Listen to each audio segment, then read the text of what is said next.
Hello, I'm Diane Sawyer, and this is side one of an interactive video disc, a special report on the Bay Area earthquake of 1989.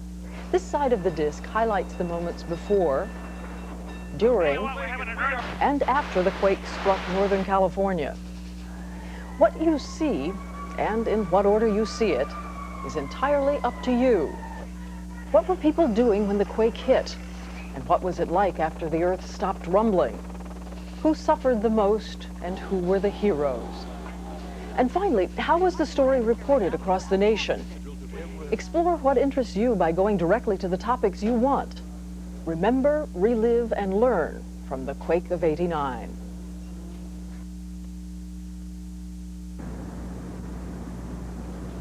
It used to be rare to capture an earthquake on film or videotape. Not anymore, as more and more people keep video cameras at home or travel with them. The Bay Area quake was captured for us by a legion of instant journalists.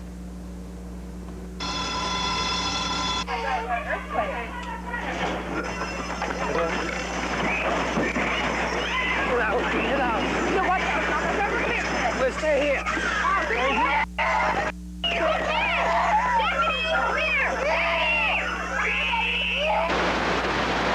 At second base, so the Oakland A's take.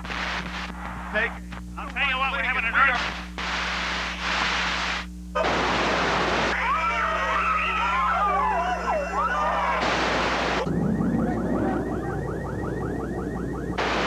We're on the Oakland Bay Bridge. It's a little bit after the earthquake. They sent us down here, surprisingly, in the wrong direction. There's another car. Gosh!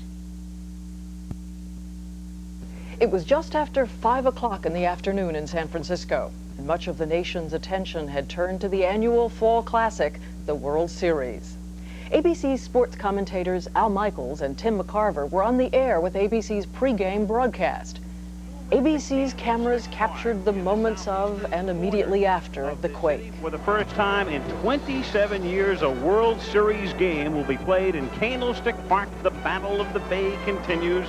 Game 3 of the 1989 World Series, the Oakland Athletics against the San Francisco Giants. Candy Maldonado with the hesitation, allowing Jose Canseco to score, and he fails to get Dave Parker at second base, so the Oakland A's take. I'll tell you what, we're having an earth. I don't know if we're on the air or not, and I'm not sure I care at this particular moment, but we are. Well, folks, that's the greatest open in the history of television, bar none. Earthquake was? That's an earthquake. I don't know. Nobody knows. It knocked all the TVs and everything out. All the TVs and the radios went out. Ladies and gentlemen, your attention, please. In the case of an emergency, fans that are seated in the upper deck are asked to proceed to the nearest available exit. No one was certain as to the extent of the structural damage, but it appeared to be relatively minor, all things considered. The fans eventually moved toward the exits in orderly fashion. Medical attention was needed by a few spectators, and then the wives and children of the players there, Terry Steinbach and his wife, Mark McGuire and his wife, Rick Russell of the Giants and his family, joined each other on the field. Commissioner Fay Vincent then had it announced to the crowd. There has been a power failure. Therefore, the game will be postponed. We would like you to leave in an orderly way. I don't believe there's any great danger, but we have no idea when the power is going to be on, and we have to get people out of here before it gets dark.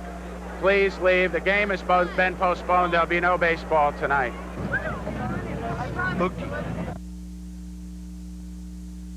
When news began to break of a major earthquake in California, news organizations across the country began to scramble. Communications were affected by the quake, so the television networks and local stations put their emergency plans into effect as best they could. We interrupt our regular program schedule to bring you a special report from ABC News. I'm Ted Koppel. There has been a rather strong earthquake in Northern California, so strong, in fact, I would say that we've got a borderline regional catastrophe here. Well, this is classified as a strong earthquake. It has plenty of energy to cause damage. And This is Al Michaels. I'm in our production truck. You're looking at a fire, obviously, in the city of San Francisco. Just to right, gas is a major problem. It was in 1906 and it is today. We're painting on the second floor, and everything just started shaking, and it's a plaster. And we have had 4 patients in tonight, one of whom just died of cardiac arrest. The others are victims of things falling on them, and at this point... The epicenter has not yet been pinpointed, although it did not take very long for the main thrust of the jolt to hit here, so I would imagine that... A Richter 7 magnitude on that segment of the fault is probably as large as that segment could generate. But we could expect aftershocks in the Richter 5 to 6 range. In all likelihood, they will occur. The latest information the White House has, and of course this is the worrisome thing, is that the greatest damage is in the Santa Cruz area. Much of the information and much of the video that we're getting at this hour is coming from our San Francisco affiliate, KGO. It's been a frightening scene here. As you can see, just below me is where this crack in the Bay Bridge occurred, a 50-foot section. You see down there below the two cars that were on the upper deck when the bridge collapsed. They fell below. We understand that the people in both of those cars did get out safely. I'm at the corner of Jefferson and Divisadero. You can see this building is collapsed. They don't know if people are still in there or if they aren't. You can see the fire down past me. What has happened is that the natural gas lines have ruptured, and that is what has caused that fire. The water lines have ruptured. There is no water coming out of the fire hydrant. We were down at number 2 Cervantes. Another building like this one had collapsed. I had 2 deaths confirmed there. This is obviously an area that has been very hard hit. Fire crews coming into this inferno as apartment buildings collapsed. Remember, the Marina District was filled for is landfill, and therefore a number of the very expensive apartments and townhouses in this area have collapsed, fire burning unchecked.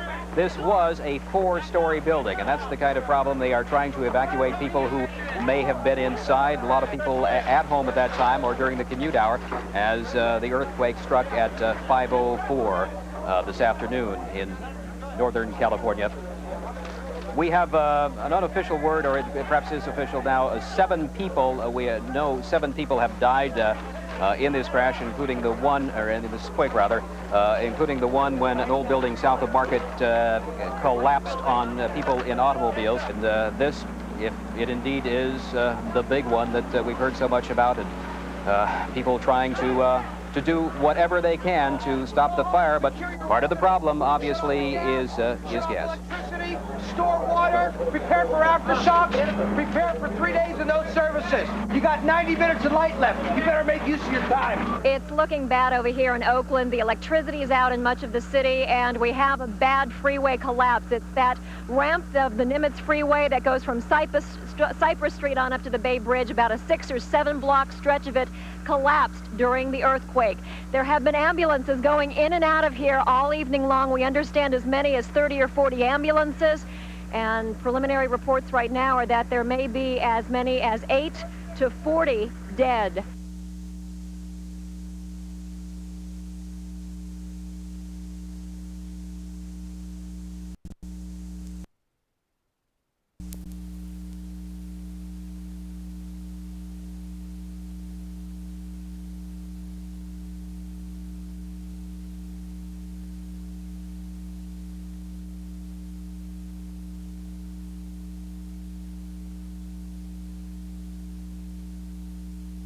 When the earthquake struck, it severed a main artery in the Bay Area, the Bay Bridge, linking San Francisco with Oakland and East Bay. Thomas and Debbie Kelly, tourists from Oklahoma, happened to be on the bridge when the quake struck. They stopped, set up their videotape camera, and recorded what you were about to see. We're on the Oakland Bay Bridge. It's just a little bit after the earthquake. They sent us down here, surprisingly, in the wrong direction. There's another car. Gosh! That could have been us, but yeah, that could have been us, but we just turned around. Thomas, we need to go down there and help. It was more like a mirage where you see the steam rising off the highway. Is something there you don't know until you get right up on it. And we turned at the last minute and we had the video running and started shooting. We thought this was a great vacation video. And all of a sudden the car fell in. Gosh! We were more surprised and shocked than anybody. The Coast Guard landed on the deck there and was really unable to do anything. Then the Caltrans people, who are some sort of, I guess, the bridge police, they took 3 wreckers to pull the car up. Really were unable to help the people in the car, both the driver and the passenger, because it really looked like the car was going over at any moment.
Most of those who died in the earthquake of '89 were killed when a long section of Interstate 880 in Oakland collapsed.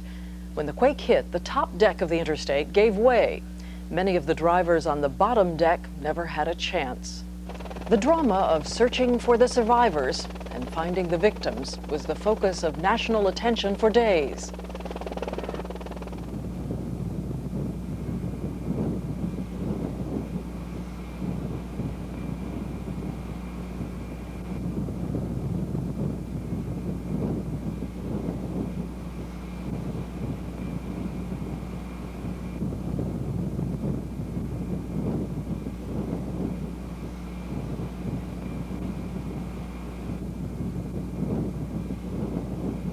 When I looked up and I saw all the cars tumbling and all the guardrails falling off and everything, I thought, oh my God, it's an earthquake. And then I thought maybe it was a bomb. This was like the 7th ring of hell. It was eerie, it was still, it was twilight, and it kept reminding me of Alice in Wonderland, where things were slightly skewed. We couldn't believe it. This is like Oakland. It's never happened to Oakland before. And we were just thanking God that we still alive. I just wanted to help someone. I mean, I knew that it was dangerous, but it was more like I was driven by determination to help someone. We was coming over this over-ramp right here coming off the bridge, and we just stopped. And all I could say is, I don't believe it. I don't believe it, you know? And we all jumped out of our cars and said, we got to help somebody, help somebody. I saw people on the top over there trying to jump off, you know, trying to get away because they was told there was some cars on fire. And the one guy we helped, I told him, I said, you know, you made it. And he looked at me, I said, you know, you made it. I don't think if we didn't come over that bridge and just didn't care about what's happening here, you know, a whole lot of people probably would have died up there. You're sitting here with this major structure that has just obliterated people in a fashion that none of us had ever seen before, and none of us were really prepared to deal with. It wasn't a picture ending. It wasn't the way you would have scripted it if you could, but under the circumstances, we took what we could get. You'd walk up and there would be sort of little signs of life, if you will. The radio would still be on, and you'd be listening to static, or sometimes the station had come back up and you'd hear the station playing rock and roll or classical music. Or some cars had been abandoned. People had actually gotten out, and you'd hear the little chimes of the thing telling you, by the way, you left your lights on. It had the real sense of sort of like the day after of lives interrupted on an abrupt and very final basis. As I looked up, I saw cars in front of me just sinking. Everybody was sinking, and all the pavement was just tumbling and falling, and the bridge was opening up. I remember my eye was hurting, and it felt very wet, and my back hurt. Yeah, I was in pain when they got me out, and I didn't feel right, and I remember thinking to myself, I wish I could just die, because I felt that bad. She was covered with blood, was complaining of some pain in her back, and it looked like she had blood all over her legs. We thought she had broken her leg. I rolled the lid back and we looked. I didn't see an eyeball in there, so I thought she'd lost her eye. How did you get me out? The fire department got you out. They basically have these two instruments. One's called the jaws of life, and then they have these hydraulic tin snips, and they just sort of open the side of the car up. I feel really lucky to be alive, and maybe it really wasn't my time. I know that sounds crazy, but it's about the only way I can explain it. We have been in a rescue operation that started shortly after 6 o'clock this morning. That rescue operation is now over with.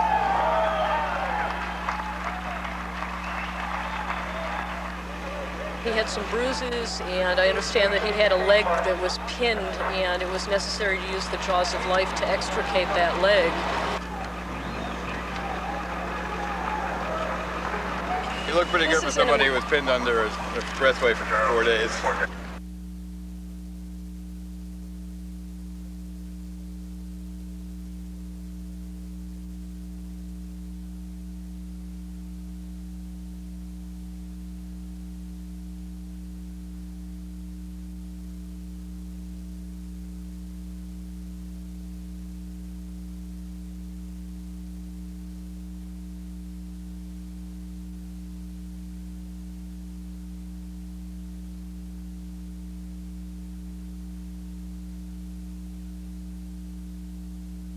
While much of San Francisco was undamaged by the earthquake, one part of town was hit hard, the marina section of the city. Buildings collapsed, streets buckled, homes were damaged, and then there was the threat of fire.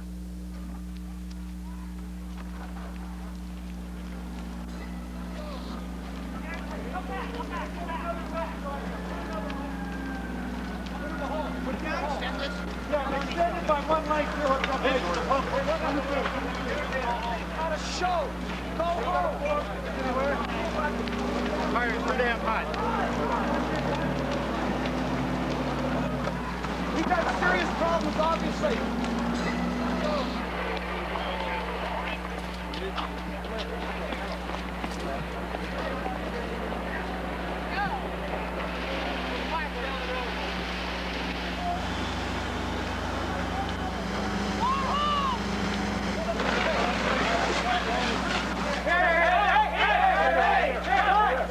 Secure your residence. Shut off the gas, shut off electricity, store water, prepare for aftershocks, prepare for 3 days of no services. You got 90 minutes of light left. You better make use of your time.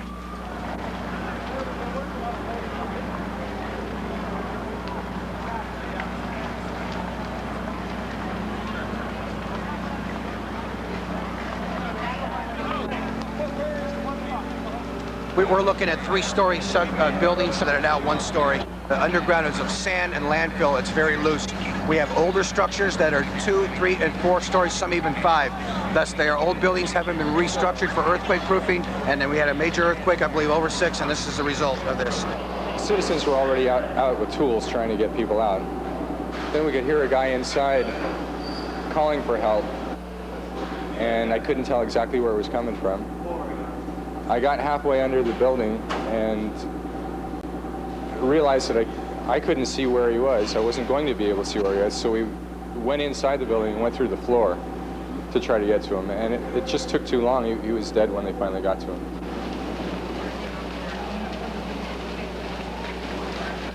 By looking at the the damage and the fire and all the destruction in the area, it's just amazing that there wasn't more loss of life.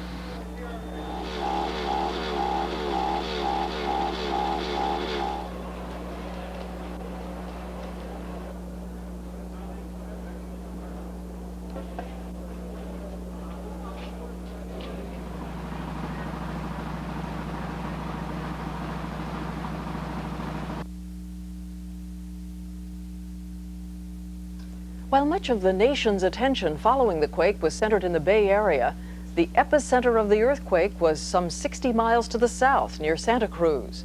It wasn't until sometime later, when communications were restored, that the extent of the damage was known. I'm very concerned about what you just mentioned, the areas that we're not hearing from.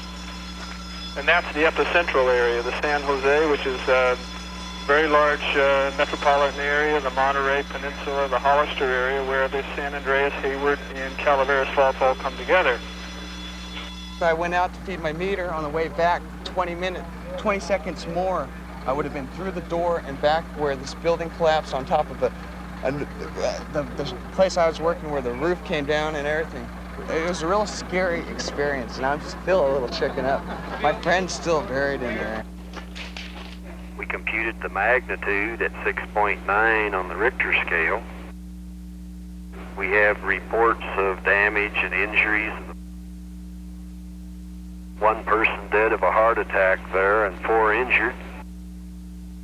We have partial collapse of buildings in San Jose, damage in San Benito, damage in Santa Clara, San Mateo, and it was felt in western Nevada.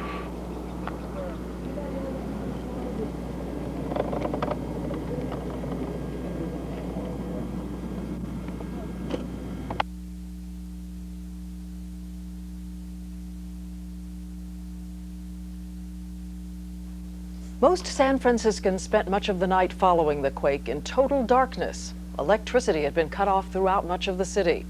It wasn't until the following morning that the extent of the damage became fully known.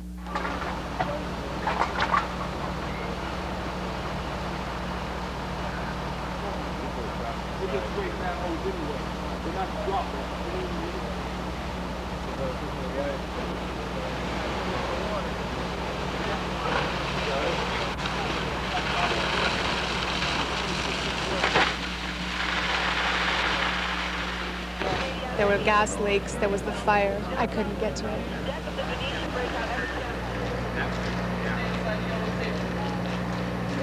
Horrible. I lost everything.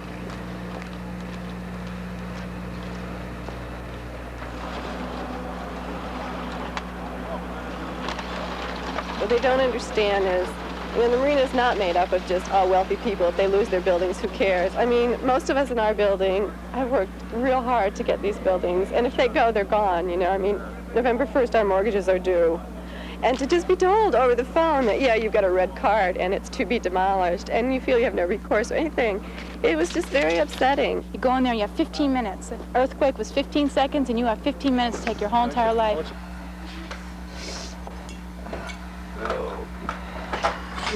Last night it was easy to pacify them. Everyone was kind of just numb, and we just said, okay, just go up and lie down, and they would take that. This morning it's more like, I want to know what happened to my apartment, where my pets are, I can't find my uncle, you know, whatever the issue is, and it's not so easy to just say it'll be okay. You know, they've really got a lot of questions, and we don't have very many answers at this point. When the president comes to see for himself, it is meant to symbolize the nation's concern that people are hurting in the wake of disaster. When the president comes to see for himself, he becomes the symbol of the federal government and the money that people need to put their lives back together again. If we waited around for the government to do this, I don't know how long it would have taken before these people would have been fed. Sliced meats, sliced cheeses. I'm a private chef right now. I have an extensive restaurant background, and I love food. And this is the largest group of people I've ever cooked for. I don't live far from here. So I walked over about 8 o'clock in the morning and found 2 people making sandwiches with 1 plastic butter knife on one of the little wooden tables in the school cafeteria. They had a couple of donated loaves of bread. and they had a package of already sliced meat from one of the local restaurant's refrigerators. And I took a look at this and realized that this was not going to serve, you know, a shelter, an earthquake shelter. This was not going to work.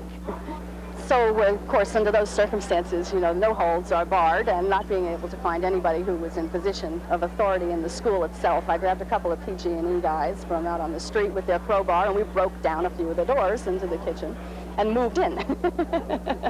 So right now, what we've come to from this one table making sandwiches with a plastic butter knife is a volunteer staff of probably 50 or 60 people, serving up to about 2,000 meals a day. This is grassroots. This is community. This is people who care, who want to help. We're not a typical soup kitchen. This is a shelter in the marina in San Francisco. It's an important thing to take care of your friends and your family. I feel a sense of family with these people in this shelter now that I didn't expect to feel.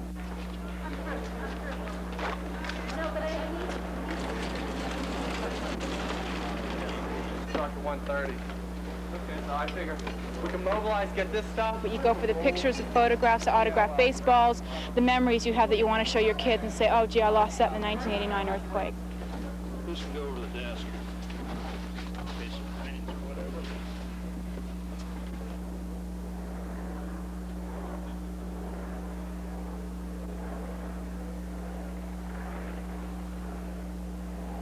Well, I'm tired. It's been pretty confusing, but actually the people have really gotten together, and the people, I wouldn't want to go through this in any other city but San Francisco.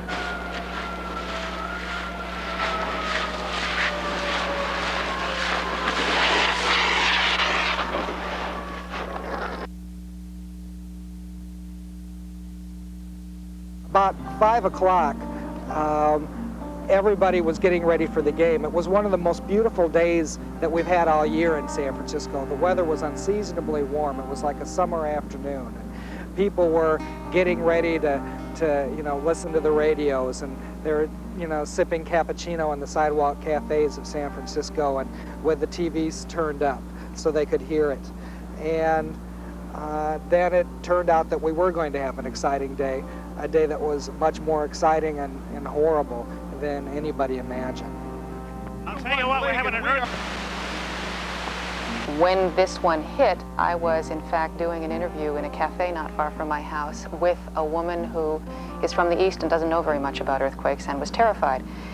And our restaurant building began to shake. I looked up and saw the beams up above moving back and forth. And I remember thinking, oh, okay, earthquake, I have to calm down the lady I'm talking to, it's not too bad. But this was different. From the start, everybody could tell it was different. The houses didn't squeak, the houses roared. There was something that was very violent, that the earth moved back and forth as if it was, the earth was in a big box and somebody was shaking it back and forth. And then the power went off. Within minutes, thousands of people started coming up from the ground, from where the subways had been, and the subways had all been halted because there wasn't any power. And they started streaming into the streets. I've never seen so many people downtown. And the phones went down. I was there alone with my children, trying to calm them down, an arm around each of them, watching, without telling my children what we were watching, television pictures of an enormous fire that seemed to be engulfing the block in which my grandmother lives. In the distance, from the north of the city, the smoke began to fill the skies, and if you stood on any of the hills, you could see the sky as it began to darken for the evening. You could see that the whole sky by the north part of the bay was lit up and burning from the horrible fires that came out of the Marina District. The first we heard, it was very vague, but we had heard that the Bay Bridge had collapsed. That was real scary. The Bay Bridge, and then of course with the news of the freeway, those things were built to withstand earthquakes that were bigger than the great earthquake of 1906. The arbitrary nature of the devastation here is just stunning. Down at the freeway, which is where I've spent most of my time since, in fact, I spent the entire first night there. Walked down in the darkness, no light whatsoever except the moonlight and the floodlights playing up on extraordinary mess of broken concrete and splayed, sort of spaghetti-like iron bar sticking straight out from the freeway, an entire mile of flattened concrete. It made me feel as though I was hallucinating. I had a very hard time sort of grasping that that's what I was looking at. The next morning, that's when we began to awake to that real sense that the world had changed, that something was different and it was never going to be the same again. In neighborhoods, you had sort of earthquake voyeurs come into the Marina District, and they'd want to have their picture taken in front of a collapsed house, and so they'd be having their picture taken like they were tourists, and 20 feet away would be the people who lived in that house sitting on the sidewalk with all of their earthly possessions, waiting for news about where they might live. Another thing that happened is that people in the neighborhoods then started getting together and turning to each other for support. Neighbors who'd never met each other started getting to find out who their neighbors were as they began to do what neighbors are supposed to do, which is take care of each other. We live in a humanistic age, and I think we all believe that, that we are the masters of the universe, that we as human beings. The people who lived in the Dark Ages, it was much easier for them to cope with things like earthquakes, I think, because they believed that they were nothing more than the pawns of forces that were beyond their control. But we, in our enlightened age, think that, have come to believe that we're the masters of everything. People don't get sick because we have antibiotics, and we have, we have clean water, and we have heat, and we have all these things that we never question. And then something like this happens, and you realize that, we are small creatures still.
Hello, I'm Diane Sawyer.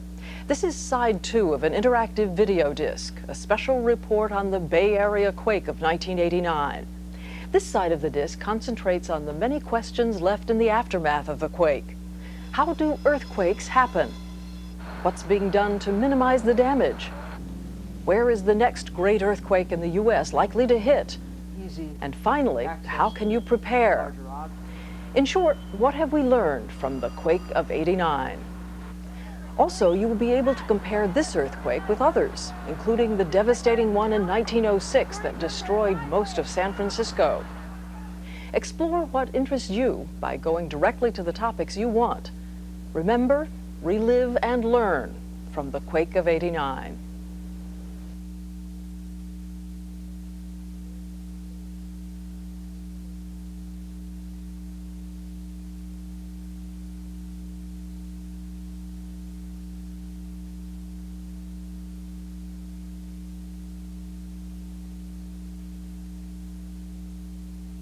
This man, Charles Richter, an American seismologist, developed the earthquake measurement system in 1935, rating the Earth's vibrations on a scale of 1 to 10. A 1 on the Richter scale is barely noticeable, like vibrations caused by a tractor-trailer on a highway. But a 5 or 6 on the Richter scale can't be ignored. And don't be misled by what seem to be small differences in degree. Every time you go up a number on the Richter scale, you're registering 10 times the force of the number before. In other words, an 8 is 10 times as powerful as a 7 on the Richter scale.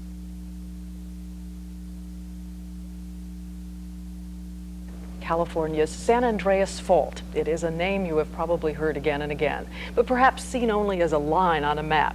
But we're going to take you now on a tour, not one you can book through any travel agency. This morning, we chartered a B-25 and had it flown over the fault from the Salton Sea in Southern California to Point Reyes north of San Francisco, a distance of 450 miles. The voice you're about to hear belongs to Arthur Sylvester, a geologist who has studied the San Andreas Fault extensively, and he flew along with us on the ride. Today we're going to follow the San Andreas Fault north out of Mexico as it slices through California farmland to San Francisco. The shadow of the aircraft marks the trace of the fault on the ground. As we approach the deep canyon here, we're going on up through the Mojave Desert past Los Angeles, which is about 40 miles from the San Andreas Fault at this point. Our flight path drops into still another deep canyon north of Los Angeles, and the fault follows the bottom of the canyon. The fault is easy to follow in many places because it's marked by gullies and straight lines. You can see the shadow of the plane following the trace of the fault. The aircraft engine points along the trace of the fault, here marked by sharp gullies in the middle of the picture. This is farm and ranch land devoid of vegetation, and hardly any people live here. Here the fault makes a great scar on the landscape, as if someone had dragged a giant stick along the ground. Again, the shadow follows the fault. James Dean tragically met his death here at the intersection of the fault and Highway 46 in Central California. Now we're in Chelan Valley, where the fault goes through Randolph Hearst Ranch. The fault also goes through the Almond Inn Winery in Central California. Parkfield, where earthquakes have happened almost every 22 years for the last 150 years, and where seismologists think one of the next earthquakes will happen on the San Andreas Fault system. In the San Francisco earthquake of 1906, it all started here in San Juan Bautista. Fault ruptured about 200 miles north towards San Francisco. Lexington Reservoir was the epicenter for the major earthquake that struck the San Francisco Bay region just a few days ago and caused so much tragic damage there. The San Andreas Fault does not go through San Francisco, but passes offshore of the Golden Gate and comes back onshore in the Point Reyes Peninsula area. In 1906, fences and roads were offset 15 feet here. The fault goes through here past Point Reyes National Seashore, up through Tamales Lagoon, across Bodega Head, and then goes on out to sea. Now that you've seen the fault from the air, we'll take you to it on the ground, to an area that some people say could be the site of the next great earthquake. Joining us now from the Cajon Pass, which is about 100 miles northeast of Los Angeles, is Dr. Tom Henye. He is a professor of geophysics at the University of Southern California and is an expert on the San Andreas Fault. Dr. Henye, first of all, you're not going to do anything too exuberant here, are you? That looks fairly treacherous. Yes, Diane. I'm hanging here on the side of a outcropping in the San Andreas Fault zone. What is responsible for that jagged formation? Well, it's very highly fractured from repeated motions along the San Andreas Fault. As the San Andreas moves and grinds along in its inexorable movement, it fractures the rocks all around it, and you can see some of the fractures here in the shadows in the nighttime. Well, is this hard rock? This rock, Diane, was formed initially about 10 miles or so into the earth. It was very, very hard and compacted at that time, but it's been brought to the surface and at the same time sheared and fractured by the San Andreas Fault movements. It's so fractured, in fact, that you can see that when I take my hammer here, big chunks of the rock fall off of the outcropping. As a matter of fact, there are pieces that I can even just break and fracture with my hand into very, very, very small pieces of rock, so shattered by the movements on the fault, just like a windshield at the time of an automobile crash. Just the result of that abrasion. Let me ask you this, how deep is the plate that you're standing on? How deep in the earth? Well, the plate here is approximately 50 miles down, we believe. It's a brittle outer part of the crust that's floating on a more mobile part of the inner part of the earth. And underneath that? Well, below that, of course, is the core. The outer part of the earth below the crust is very viscous, and it's like taffy, and the plates move across this region. Well, the ancients, at least the Oriental ancients, used to say that earthquakes were caused by large fish which moved under the earth and flapped their tails. You're saying it really does have the quality, I guess, of a waterbed, to use a loose term. No, we don't have that. We don't have the fish out here. We have giant forces which are constantly at work pushing on these plates, and the stresses build up, and after some time, which we still don't understand, the plates give way and we have a giant earthquake like we experienced in San Francisco.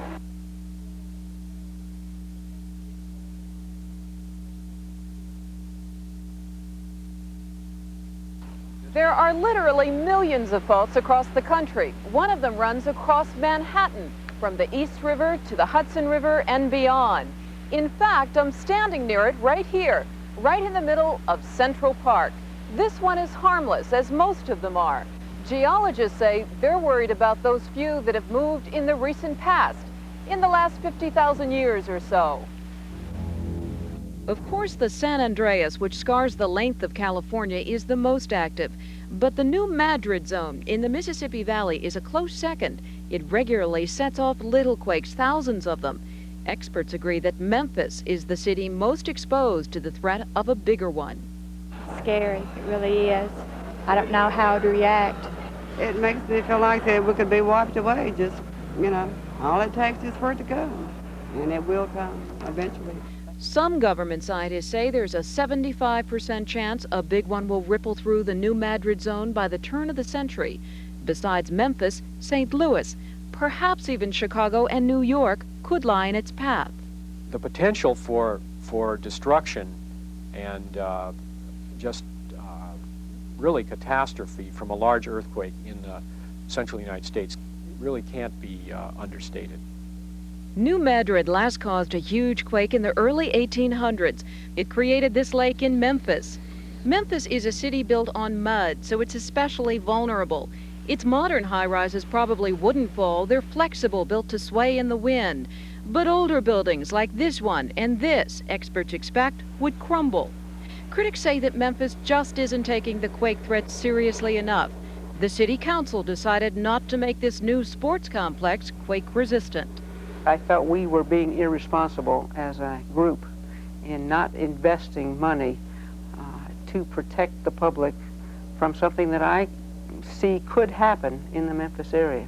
Other earthquake hotspots are here in Salt Lake City. The Wasatch Fault runs along its eastern side. And in the northwest, an earthquake zone called Cascadia subduction dips beneath Seattle and Portland. But the big questions remain. When and where will the next one hit? I'm a little pessimistic now that we're ever going to be able to say tomorrow afternoon at 3 o'clock we're going to have an earthquake. But to the question, can it happen here in Memphis and Seattle and St. Louis and more? The answer is yes.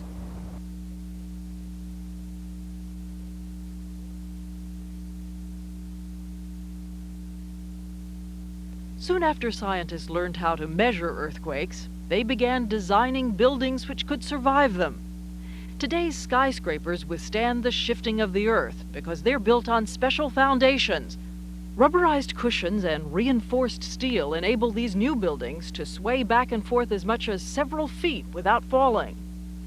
As it turned out, San Francisco's modern skyscrapers were the safest place to be during the recent earthquake. Some of its older structures couldn't absorb the shock. They cracked and came tumbling down.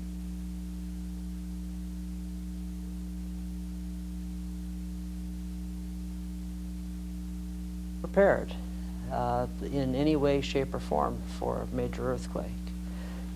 There are lots of things that people can do to protect themselves, and they're quite simple things. Microwave ovens, which are formidable flying objects and will do a lot of damage. This one I've attached with Velcro, and it's not going to go anyplace in an earthquake. Kitchen cabinets. First, the cabinet has to be securely fastened to the wall, and then in this kitchen we've used positive latching touch latches, and on each shelf, on the upper shelves, there's a wire with a spring mechanism to make easy access to larger objects. Here in the living room, I'm concerned with heavy objects that might fly across the room and cause injury, or could block an exit. This heavy stereo speaker I've attached to the wall.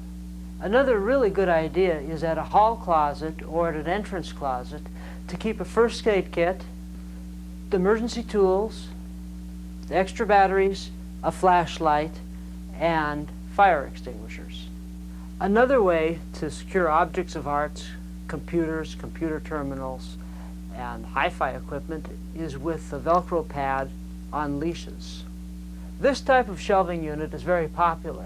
The first thing that you have to do is make sure that the track is firmly attached to the wall, preferably to the studs. Then the shelf should be attached to the bracket.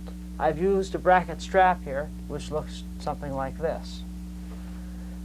Then you supply some sort of a post or holding thing for whatever wire or restraint you're going to use. The restraint can be wire, string, monofilament line.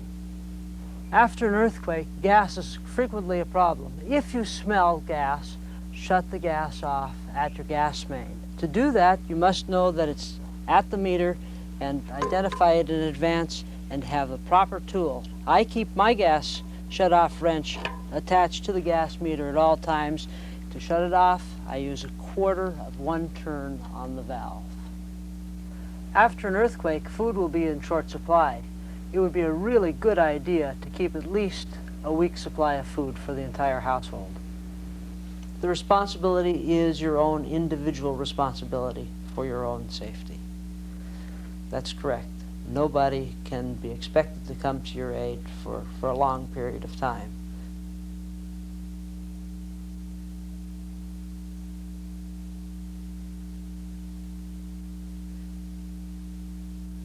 Every big earthquake produces such devastation, people naturally assume no one can possibly last long trapped in there. But they do, again and again. After 9 days wedged in dark crevices of a collapsed Mexico City hospital, newborn babies were brought out, their survival helped by their baby fat and natural tendency to sleep a lot. No brain damage, they went on to develop normally. Adults have often been pulled from earthquake rubble alive in the 2nd week, some surviving so long because they'd been injured, lain in a coma which slowed down metabolism and the need for water. In cold weather, earthquake rubble can sometimes wrap a victim like an insulating blanket. There's no telling what's inside the chaos of collapsed buildings. In Romania, one man lasted 3 weeks cramped in a ruined basement discotheque beside a tiny trickle of water. Thus the horrid necessity to dismantle earthquake ruins fast. Only some of those trapped die right away. As hours and days go by, the unseen dying goes on. So the sooner you take everything apart, the more people you save. But dismantling structures with the speed and delicacy needed to save lives is an art which modern engineering has yet to perfect. And even professional rescue workers, including some of those in San Francisco, have to keep learning for some reason that you can't know that no one's alive in there till you know for sure. Bill Blakemore, ABC News.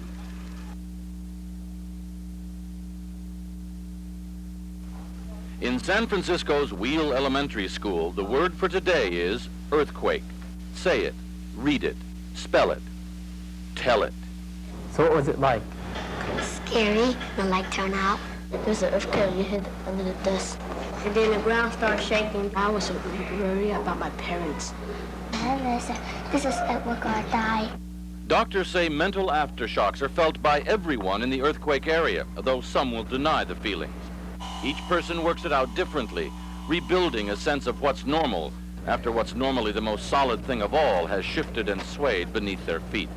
The saying of the rug being pulled from underneath you is certainly very apropos. Symptoms will range from feeling very fearful, terrorized, helpless, out of control. It could be headaches, stomach aches, difficulty falling asleep.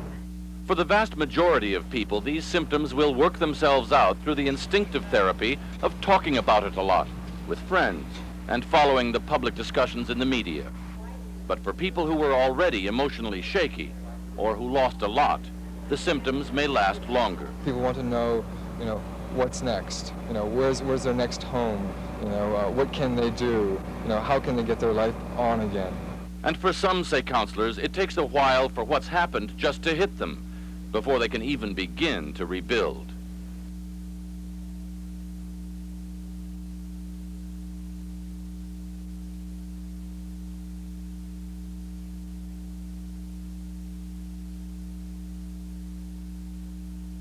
April 18, 1906, at precisely 12 minutes past 5 in the morning, when the great earthquake hit San Francisco. For 200 miles along the San Andreas Fault, the crust of the earth slipped as much as 21 feet. There was no Richter scale then, but seismologists have estimated the earthquake would have registered 8.3. It remains the greatest natural disaster to hit any North American city. In the hours just after the quake, people wandered the streets of San Francisco in confusion. They had a singular hurt expression, said one observer, as if a good friend had suddenly wronged them. In some districts, people had no idea about the amount of damage that had been done. At Valencia Station, commuters waited impatiently for a train that would never come. The number of people killed by the earthquake was not yet known, but it was clear that the worst damage and the most casualties were in the neighborhood south of Market. All over the Mission District, tenements folded like pasteboard. From the wreckage, the cries of the trapped and injured could be heard. Those who survived could not be treated at the city's hospitals, which had sustained major damage in the quake. They were taken to the dance hall where the night before Miss Floria had reigned as the roller queen. That morning, what no one had realized yet was that the greatest tragedy of San Francisco was still to come. The shock snapped gas mains and toppled chimneys. 50 fires had started almost simultaneously. Although the city's telephone and central alarm system were destroyed, the individual fire brigades flew into action. But when they arrived on the scene, there was no water. The quake had ruptured nearly all the water mains coming into the city. Hydrants gave off a trickle, then ran dry. By 7 a.m., Mayor Eugene Schmitz had received status reports from the police and fire departments. Half a dozen fires were raging out of control. The mayor issued a proclamation warning that looters would be shot on sight. He also deputized special police whose actions would later be questioned. But the real power lay in the hands of Brigadier General Frederick Funston, the ranking Army officer in San Francisco. Funston commandeered automobiles and rounded up troops. By 8 a.m., more than 1,700 men had arrived downtown. Their orders were to fight the fires, evacuate citizens, and prevent crimes. But in the chaos that followed, the soldiers themselves were seen looting. By the time troops began patrolling the streets, a good part of the city was in flames.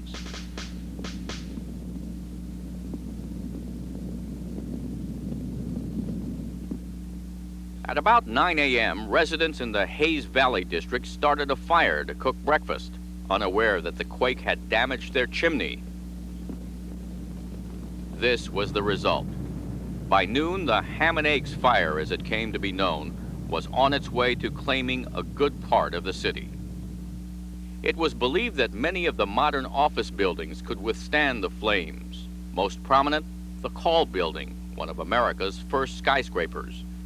The building caught fire shortly after 10:30 a.m. It burned from the top down, its elevator shafts acting like flues. A few firemen were trapped on the upper floors and incinerated. About this time, Funston decided that the only hope of stopping the destruction was to use dynamite to create a fire break. At 1 p.m., a demolition team raced across Market Street to blow up the Monadnock building. The dynamite didn't work. All that was accomplished was to gut the interior of the building without bringing it down. Around the corner, a telegraph operator tapped out San Francisco's last message to the outside world. 2:30 p.m. The city practically ruined by fire. It's within half a block of us. The Call Building is burned out entirely. The Examiner Building just fell in a heap. Fire all around us in every direction. Destruction by earthquake, something frightful.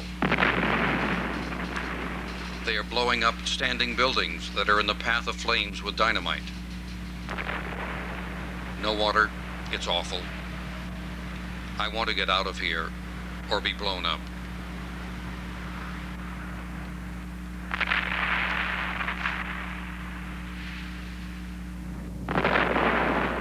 By 3 p.m., all telegraph lines were down. The city was isolated. Black powder and dynamite in the hands of inexperienced men often spread the fire rather than contained it. That evening, a young newspaper reporter named Jack London surveyed the scene. "I knew it was all doomed," he wrote. "I walked for miles and miles through empty blocks." In the intense heat of the city, 2 troopers sat on their horses and watched. Surrender was complete. 28,000 buildings were destroyed. In all the chaos, no one knows exactly how many people died. More than 3,000, some historians believe. But San Francisco did not stay down for very long. Within 3 years, a new city arose on the edge of the bay, on landfill. This is part of it, the Marina District, which suffered some of the worst damage during the quake of 1989. But as in 1906, there is, again, an indomitable spirit here, a sense that 83 years later, this city by the bay once more will triumph over tragedy. Ken Kashiwahara, ABC News, San Francisco.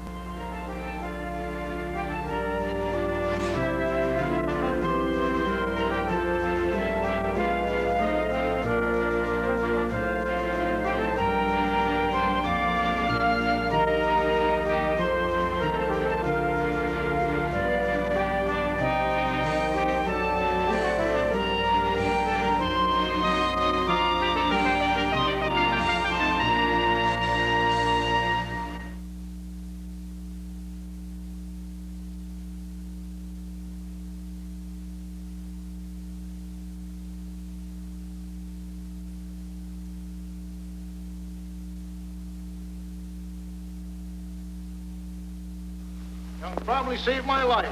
Now what can I do for you? Take us to Shanghai. Shanghai? Yeah. What's the matter? Earthquake. Take your time, folks. Now, everybody walk easy. It's all right now. It's all right. Come on. All right. Okay.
When a big story breaks like an earthquake, the news media go to work in a big way.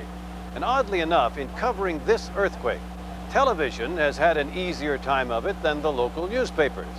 TV remote trucks, like the ones we're using right here in this area, just turn on their onboard power generator, point their antenna dish at a relay satellite, and go on the air. But for the San Francisco newspapers, the earthquake was not only a big story, it was a big obstacle. The Morning Chronicle, for instance, like the Afternoon Examiner, has been published each day as usual, but not at all by the usual methods. The newspaper's building has had no main electric power. Only a few lights have been jury-rigged. Only a partial computer system is available. Most of the phones have been out. It isn't just bad, it's been awful, according to executive editor William German. It seemed impossible to gather news, to edit news, to produce copy, to then produce a page for printers. None of that was available. We had to invent a new system. Old way or new, lights or no lights, the heart of the news business is getting the facts and putting them in perspective. Anybody else interested? Anybody else interested? There will be the survivors list coming too, right? We're just going to spike it. We sent a second take with the insert, so they're just going to go back to the original. For the Chronicle, all this has been a group effort, with reporters Randy Schultz and Susan Sword rewriting the field information to come up with the lead story. Scores of reporters are in the field, and they call their notes in, and they often want to tell you more detail than you need, and you have to politely try to take what you need and hang up on them and go on to the next person that wants to talk to you. Do you have a pride of authorship that says, touch one word and you're dead? No, not at all, and on a story like this, you can't permit yourself to have that. You have to approach it with no ego, and if your pal turns to you and says, Susan, I can't believe that. That's unbelievably trite. You have to be able to look at him and say, you're right. What do you suggest? And urge parents to contact their children. I think we should just say period, and then just say parents are urged. Okay. Careful words and careful pictures. Here, the challenge always is to take and print a gripping shot. But photographer John O'Hara says for him, there are limits. You want to get close to the point, but at the same time, the human being, the person's dead. And once somebody's died, they're gone. I mean, you know, but you want to show a little bit of respect. When the building front collapsed at 6th and Townsend in San Francisco, crushing autos and killing 5 people, respect for O'Hara meant shooting it this way. When they finally cut off the top part of the car, and I could see a little bit of the person, I took a picture. There was no face, there was just an arm or something. Then when they lifted her up, and she was intact, and they carried her out of the car, I didn't take a picture, because I don't need that kind of a photo. I don't enjoy it. You know, I feel for the person. Like the photographers, when the reporters write, they must consider a mix. In the case of Randy Schultz and Susan Sword, who are writing the lead story, the trick is to combine hard facts with gripping prose. And when you're writing the lead, which is the most important? It's a constant balancing act. You're trying to do both all the time, and you succeed in a limited measure often because you're under such a time pressure. But I love that challenge. I'm a team player, so I see everybody that fed the story to us, all the editors that looked at it, but when I stand in the line for my donuts in the morning and I can look and see the paper and people are reading it and you know what's in it, that is a special feeling. It's part of why I'm in the business. Well, here's this morning's Chronicle, and here's the lead sentence that Randy and Susan composed. A determined but battered Bay Area, faced with mounting casualties and soaring damage estimates, prepared yesterday to bury its dead and prepare the destruction wrought by Tuesday's massive earthquake.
This has been a presentation of ABC News, where more Americans get their news than from any other source.